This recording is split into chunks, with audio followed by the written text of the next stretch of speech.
बिस्मिल्लाहिर्रहमानिर्रहीम। आज मैं आपको नमाज के साइंसी फ़वाइद बताने वाला हूँ, साइंटिफिक बेनिफिट्स ऑफ प्रेयर। वैसे तो नमाज के बहुत सारे साइकोलॉजिकल और फिजियोलॉजिकल बेनिफिट्स हैं, फ़वाइद हैं, लेकिन उनमें से चंद की डिटेल मैं आपके साथ आज शेयर करने वाला हूँ। सबसे पहले साइकोलॉजिकल बेनिफिट्स, नफ्सियाती फ़वाइद क्या है नमाज के? Stress reduction. आपने अक्सर सुना होगा स्ट्रेस, एंजाइटी, डिप्रेशन रिडक्शन के नमाज स्ट्रेस, एंजाइटी और डिप्रेशन को कम करती है। तो आज हम सीखेंगे कि किस तरह कम करती है। सो स्ट्रेस रिडक्शन, हमारी बॉडी में एक नर्वस सिस्टम है, एक आसावी निज़ाम है जिसे कहते हैं सिंपैथेटिक नर्वस सिस्टम। ये वो निज़ाम है जो हमारी बॉडी को स्ट्रेस इमरजेंसी की हालत के लिए तैयार करता है। यानी जब हमारी बॉडी स्ट्रेस में होती है, इमरजेंसी हालत में, तो ये सिस्टम एक्टिवेट हो जाता है और उसके मुताबिक बॉडी में चेंजेस करता है। इसके बरक्स हमारी बॉडी में एक सिस्टम है जिसे कहते हैं पैरासिम्पैथेटिक नर्वस सिस्टम। वो सिंपैथेटिक था, ये है पैरासिम्पैथेटिक पैथेटिक नर्वस सिस्टम। इसका काम सिंपैथेटिक नर्वस सिस्टम के बरक्स है।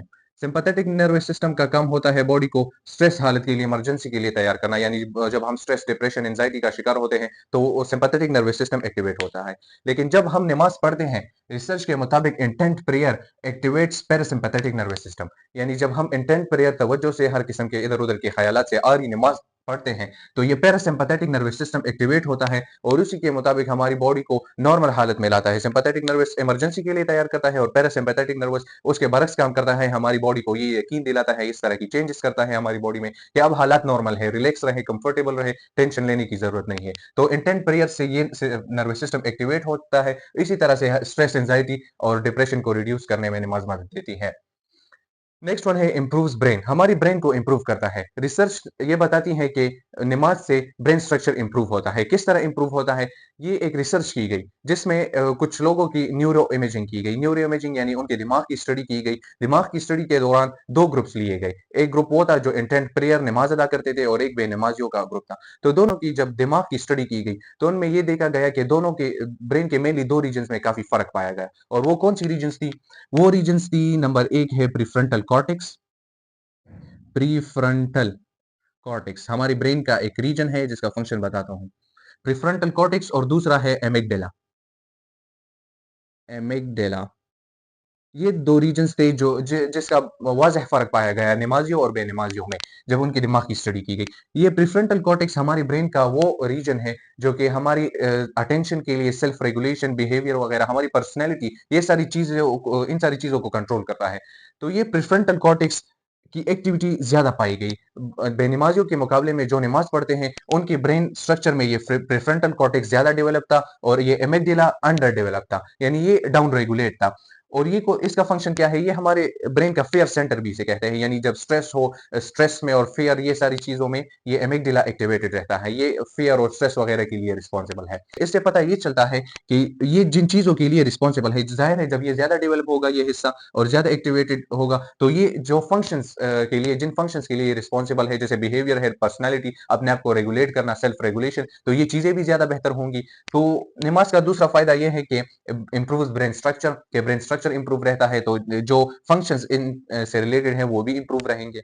इसके अलावा है एनहांस्ड रेजिलियंस, नमाज से रेजिलियंस बढ़ती है। रेजिलियंस अगर मैं आपको सिंपल अल्फाज में बताऊं, तो ये वो सलाहियत है, वो कुवत है, जब इंसान पर मुश्किल वक्त आता है, उस पर मुख्तलिफ किस्म के मुश्किल हालात आते हैं, तो किस तरीके से डील करता है और अपने आप को रिकवर करता है। तो ये रेजिलियंस, नमाज, जब नमाज से ये रेजिलियंस बढ़ती है, ये सलाहियत बढ़ती है। सलाहियत यानी आप मुश्किल हालात और मुश्किल वाकयात को अच्छी तरह से डील करेंगे और अपने आप को उससे रिकवर करेंगे, वो आपको इफेक्ट नहीं करेगी इतना। तो ये रेजिलियंस किस तरह नमाज से बढ़ती है?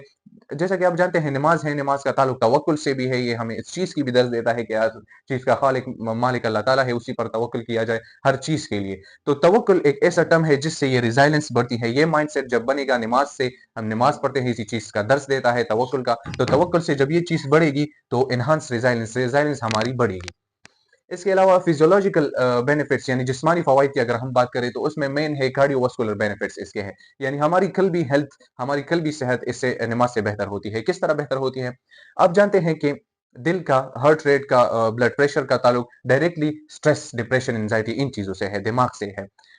तो जब हमारी, हमने जाना कि नमाज से स्ट्रेस, एंजाइटी, डिप्रेशन कंट्रोल रहती है, तो जब ये चीजें कंट्रोल होगी तो डायरेक्टली हमारा कार्डियोवास्कुलर हेल्थ बेहतर होगा, यानी हमारे हार्ट रेट बेहतर होगा, हमारा ब्लड प्रेशर कंट्रोल होगा, तो हमारे हार्ट का, हमारा कल्बी सेहत जो है बेहतर होगा।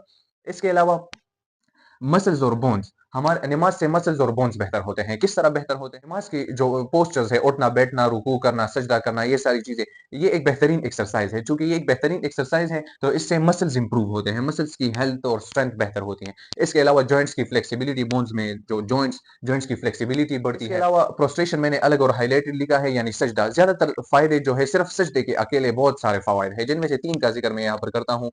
سب سے پہلے برین سے ریلیٹڈ ہے۔ برین، سجدے میں جب ہم جاتے ہیں، سجدہ جب کرتے ہیں تو اس پوسچر میں ہمارا جو ہیڈ ہے، ہمارا ہیڈ لیول جو ہے ہارٹ لیول سے نیچے ہوتا ہے، تو یعنی بلڈ کی سپلائی ہیڈ تک زیادہ، ہمارے سر، ہمارے چہرے، منہ تک زیادہ ہوتی ہے، بلڈ کی سپلائی بڑھتی ہے۔ تو جب بلڈ کی سپلائی بڑھتی ہے تو ظاہر ہے برین اچھا فنکشن تب کرتا ہے جب بلڈ کی سپلائی پراپر ہو۔ تو جب بلڈ کی سپلائی برین تک بڑھے گی، برین کے اسٹرکچر بھی امپروو ہوگا، برین کے جو فنکشنز ہیں، میموری ہے اور باقی بیہیویئر، پرسنالٹی اور ایموشنز، یہ ساری چیزیں کنٹرول ہوگی اور بہتر امپروو ہوگی۔ تو سجدے کا ایک فائدہ یہ ہے۔ دوسرا فائدہ سجدے کا ہے، چونکہ میں نے کہا کہ بلڈ کی سپلائی ہیڈ ریجن تک بڑھتی ہے تو اس میں فیس بھی آتا ہے، تو فیس تک جب سجدے کی پوسچر میں جو بلڈ سپلائی بڑھتی ہے، تو جب بلڈ سپلائی بڑھتی ہے تو ہماری سکن کی، ہماری فیس کی نورشمنٹ اس سے ہوتی ہے، تو اس طرح سکن کی، فیس کی ہیلتھ کو بھی یہ بہتر رکھتا ہے۔ پروسٹریشن کا ایک فائدہ یہ ہے۔ اس کے علاوہ ایک فائدہ پروسٹریشن کا یہ بھی ہے کہ یہ ریپروڈکٹیو سسٹم کی ہیلتھ کو بہتر بناتا ہے، میلز اور فیمیلز دونوں کو کی ریپروڈکٹیو سسٹم۔ اسٹڈیز کے مطابق یہ جو سجدے کا پوزیشن ہے، سجدے کا جو پوسچر ہے، اس سے ریپروڈکٹیو سسٹم بہتر ہوتا ہے، مینلی میل کا ریپروڈکٹیو سسٹم، میلز کی ریپروڈکٹیو سسٹم کی ہیلتھ بہتر ہوتی ہے۔ سو یہ چند سائیکولوجیکل اور فزیولوجیکل فوائد تھے نماز کے۔ بہرحال ہم سب جانتے ہیں کہ ایک مسلمان ان چیزوں کے لیے نماز نہیں پڑھتا، اللہ تعالیٰ کی اطاعت اور فرمانبرداری میں نماز ادا کرتا ہے، لیکن آپ اسے کہہ سکتے ہیں کہ یہ ہمیں ایک ٹائپ آف بونس ملتا ہے اللہ تعالیٰ کی اطاعت میں۔ اور لیکچر کا اختتام اس دعا سے کہ اللہ تعالیٰ ہم سب کو نماز قائم کرنے کی توفیق عطا فرمائے۔